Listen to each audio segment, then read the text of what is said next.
U.S. military official says Washington is considering permanent deployment of THAAD to South Korea, but Seoul says it will start weighing its options after the U.S. submits a formal request for the deployment of the controversial American missile defense system. Our Kim Yeon-bin has this report. The United States is considering plans to permanently dispatch a U.S. missile defense system to South Korea to counter the growing threat posed by North Korea's nuclear and missile programs. U.S. Deputy Assistant Secretary of State for Defense Policy and Verification Operations, Frank Rose, said that Washington is weighing the costs and benefits of deploying the Terminal High Altitude Area Defense System, also known as THAAD, to South Korea, but stressed the final decision has not yet been made. Rose, who made the remarks Tuesday at a security seminar in Washington, said THAAD is a purely defensive system that will improve the Allies' ability to intercept incoming short and mid-range missiles from North Korea. Responding to the U.S. official's remarks, South Korea's presidential office said that the government will decide whether or not to give the missile system the green light after assessing the pros and cons, if the U.S. makes a formal request to deploy the THAAD system here. The potential deployment is a thorny issue in and outside of South Korea. Both China and Russia have voiced opposition to it, calling it a threat to their national security. Responding to their concerns, Rose said it does not and cannot impact broader strategic stability with either country. During his two-day visit to Seoul earlier this week, U.S. Secretary of State John Kerry seemed to underscore Rose's comments on the possible deployment of the system, saying that a provocative North Korea is the reason why the subject is being discussed. Kim Yeon-bin, Arirang News. Let's start with the latest from the reclusive regime. North Korea says it is able to make nuclear weapons small enough to arm ballistic missiles and warned the world not to challenge its righteous efforts to fortify defense capabilities. Through a statement released Wednesday, Pyongyang's National Defense Commission claimed it had hit this milestone long time ago and can now guarantee high-precision, intermediate, and long-range rockets. The news comes a few weeks after the reclusive regime reportedly succeeded in test-firing a ballistic missile from a submarine. However, North Korea's Defense Commission hit back at international critics, shifting the blame to the U.S. for instigating provocations with its recurring military drills. North Korea has decided to cancel UN Secretary General Ban Ki-moon's planned visit to the inter-Korean Kaesong Industrial Complex. Speaking at a forum in Seoul on Wednesday morning, Ban said the North informed him of the decision through a diplomatic channel earlier in the day, but offered no explanation for the sudden change of heart. Pyongyang's about turn comes a day after the UN chief announced plans to visit the joint business park on Thursday. Ban Ki-moon said the North's decision was regrettable, but he stressed he will continue to urge Pyongyang to cooperate with the South and the rest of the international community for the sake of peace and stability. The Ministry of Unification also expressed regret over North Korea's abrupt decision and called on Pyongyang to make efforts to improve inter-Korean relations. Earlier on Wednesday, North Korea slammed South Korea for refusing to raise wages for North Korean workers at the complex. Pyongyang's main propaganda website claims Seoul's resistance on the wage issue is a deliberate strategy rather to destroy the Kaesong project.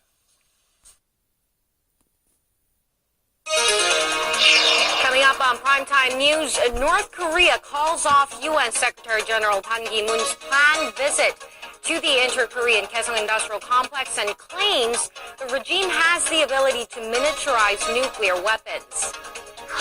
And that controversy flares up again as a U.S. military official says Washington is mulling over permanently stationing the American missile defense system in South Korea.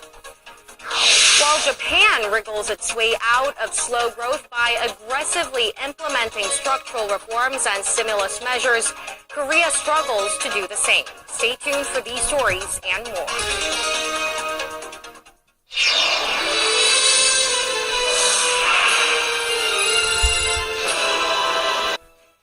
It's 10 p.m. on Wednesday here in Korea. Hello and welcome to Primetime News. I'm Hwang Ji-hye. And I'm Daniel Che. Thank you for joining us.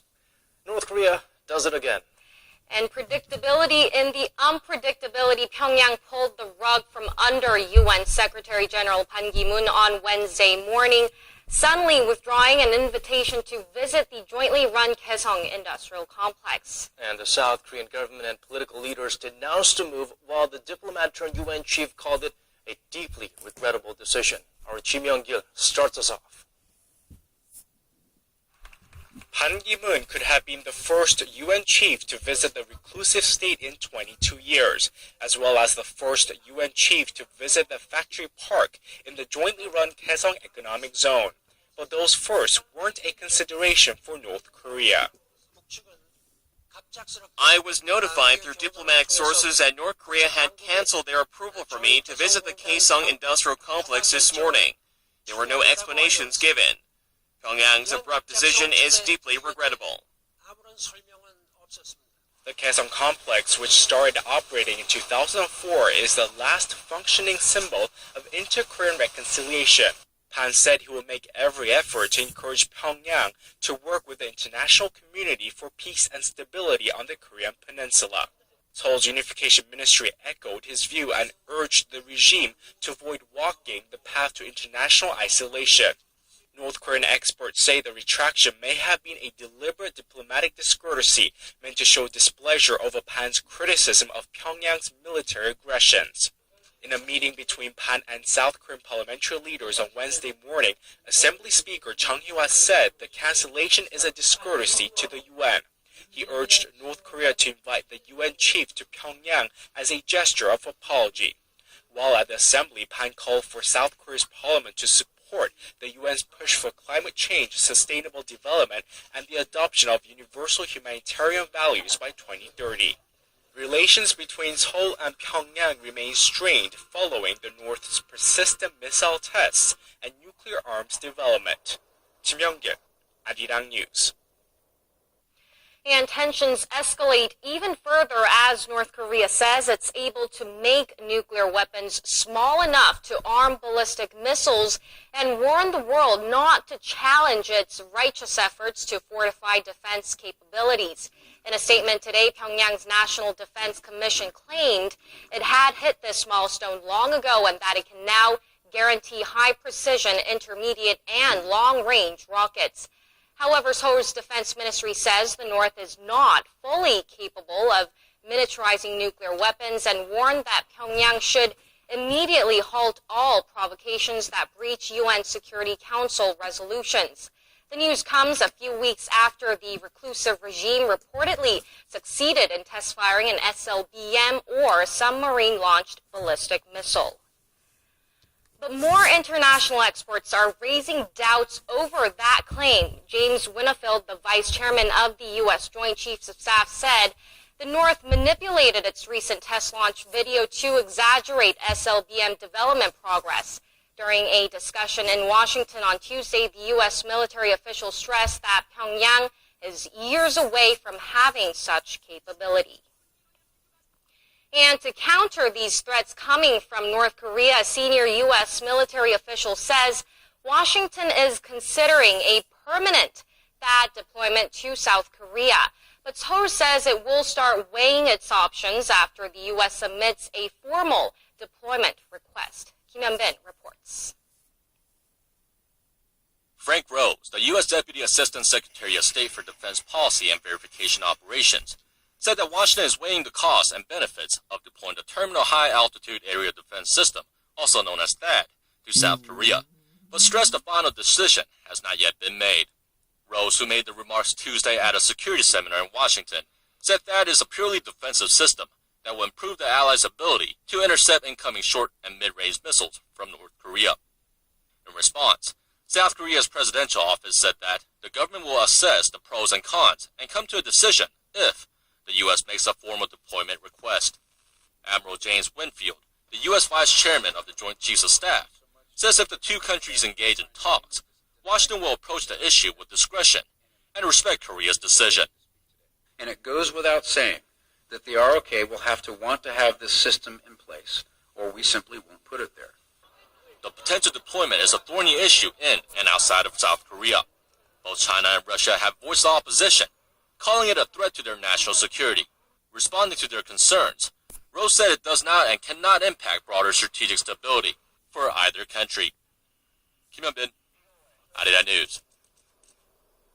The Korean War ended with an armistice, not a peace treaty. That fact isn't felt by most people. The Korean War ended with an armistice, not a peace treaty. That fact isn't felt by most people going about their daily lives, but for South Korea's 82nd Battalion, it's the backbone of daily life. Our Na Young-kyung has the story. This is one of the most heavily guarded borders on Earth, a clear reminder of the 7-decade-long division of the peninsula. This underground tunnel, dug by North Korean troops, is one of 4 discovered in the 1970s. The two Koreas are still technically at war, which is why South Korean men still do about 2 years of mandatory military service. With North Korea claiming to have miniaturized nuclear weapons and its reportedly successful test of a submarine-launched ballistic missile, the Korean peninsula is a little more tense than usual. The South Korean military must be ready to fight at all times, which means practicing wartime scenarios. The 82nd Tank Battalion pride themselves in being the nation's best battalion. About 300 soldiers are stationed here, and they conduct this kind of exercise twice a year to boost military readiness. More than 30 tanks, including K-1s, recovery, and commanding tanks, have been mobilized for this drill, taking place near the 82nd's garrison. The training focuses on enhancing team cooperation, making sure soldiers in a tank understand and effectively carry out the roles of each position. The tank gunnery training improved our firing. I'm confident that our unit, even as of now, is capable of working together to fulfill any kind of mission. Visitors and even locals often forget they're in a potential war zone. But they should remember that with rigorous training, South Korea's military is prepared to defend the nation against any possibility. Na Hyun-kyung, Arirang News. During the Korean War, the U.S. dispatched the largest number of soldiers to South Korea among UN member nations and suffered the greatest loss of life. Our Connie Kim helps us meet some of the relatives of still missing American soldiers who are in Korea this week attending activities honoring their loved ones. Not a day goes by that Sheila Batsiuch doesn't think about her father. She's now 65 years old, but she still thinks about the day 64 years ago when he died. Staff Sergeant Joseph Doherty was shot down around Chodo Island in North Korean territory in waters over the Yellow Sea. He is one of thousands of men still missing in action. He was in the Korean conflict on October 23, 1951. He was shot down on what's called Black Tuesday, which is the day that many, there was a huge loss of Air Force personnel that day. Batsiuch is one of 49 people invited to Korea this week by the Ministry of Patriots and Veterans Affairs. To remember and honor those who have made the ultimate sacrifice during the Korean War, South Korea has invited dozens of families of brave servicemen who have yet to return to their home soil. The group attended a ceremony at Imjingak on Wednesday, where a memorial to Korean War veterans was erected in 1975. Although this ceremony, honoring the sacrifices of the missing war dead, is long overdue, it is important to acknowledge their sacrifices and achievements. But it is extremely regrettable that we haven't yet found the remains of the missing. An estimated 54,000 U.S. soldiers are known to have died during the Korean War. Close to 8,000 are still unaccounted for. At the ceremony, the families experienced a rush of emotion when they were given pictures of their relatives from when they fought in the war. Many said it's given them a certain amount of closure to see the place where their relatives fought and to know what they were fighting for. I wanted a little bit of closure. I also wanted to know what he died for.